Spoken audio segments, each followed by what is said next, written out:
the truth. So you're saying bluntly that there are journalists in top leading media institutions who are either self-censoring or actually spreading misinformation about issues because they want to pay their mortgage? Well, it may sound extremely crude, but I think the motivation, to preserve yourself, to somehow hold on to degree of stability, personal stability, to keep together, your sort of personal setup. I think that's a major motivation in a variety of circumstances.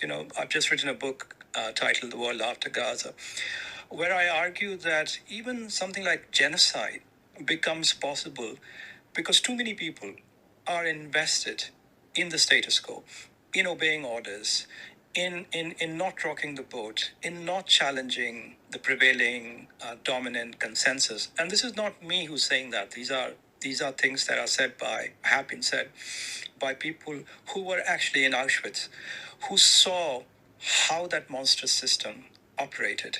So I think, self-preservation, career advancement, the desire for social recognition, the desire to be acknowledged and rewarded by the authorities of the day. These are extremely powerful motivations. Why do we think the media is immune to these motivations? Why do we assume that people are working in the legacy media with only one thing in mind, which is to report the truth as honestly as possible?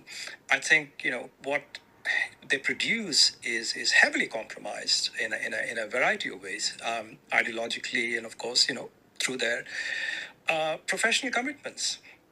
And to have written